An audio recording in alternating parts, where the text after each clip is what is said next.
Ray Martin Morrison, the Morrison Group of Company's CEO, instructed his assistant to add the girl who got in the lift with them to the interview list, recalling to himself what the fortune teller had said earlier that day. Mr. Edward Robertson, HR Personnel Director, received a call from Hannah Benning, the CEO's executive secretary. Yes, there's a young female applicant wearing a long sleeves blouse with long wavy hair on her way to my office, and you want me to put her in the interview list for the CEO? Okay then. Ray Martin Morrison was still holding the white rose when he recalled what the fortune teller had said to him earlier that morning during a visit from his mother, who was known for her fortune-telling abilities. The fortune teller closely observed him and made a prediction. She said he would accidentally get a white rose from a beautiful lady who would turn his world upside down. However, she warned him to be careful. Ray Martin didn't believe in fortune-telling and laughed it off.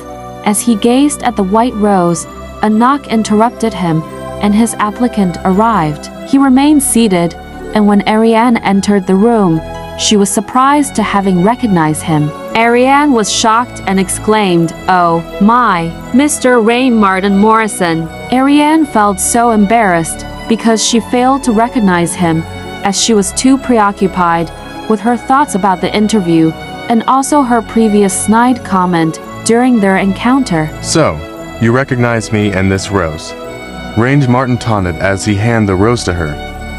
Their eyes met for the first time, and Ariane couldn't help but notice his slightly blue eyes, which stirred an unexpected emotion within her. However, Ray Martin quickly looked away, pretending to check his watch as an excuse. "How do you know me?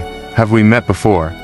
he asked as he reviewed her application form and her written exams results, which were excellent. "No, sir, but we studied in the same school. You were in your senior year while I was a freshman." Ray Martin wondered about her intentions for applying to his company and questioned her motives. He asked himself, what is her intention for coming to my company? Is this because of Monica? But why didn't she include Monica as her sibling? What are you after, Ariane?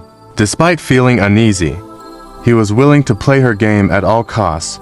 "I would like to offer you a position as my personal assistant, my girl on the go.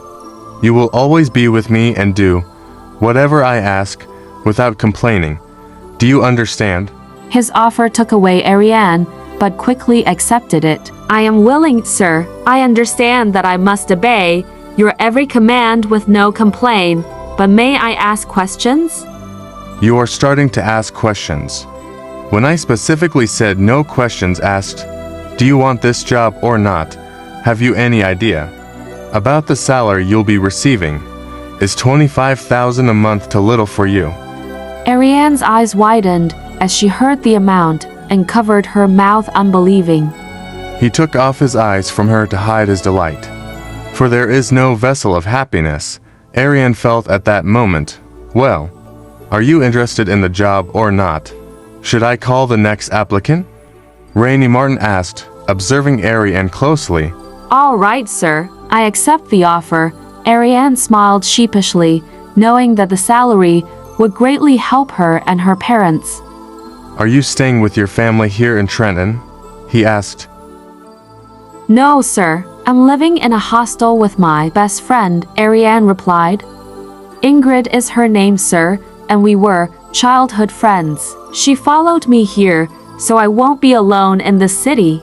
"Who between the two of you is a lesbian, you or she?" Ray Martin was straightforward to his question.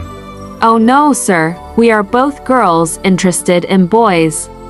A fortune teller predicted that a girl with a white rose would turn Ray Martin's world upside down. Is Ariane going to bring chaos to his peaceful life? Part 5 follows.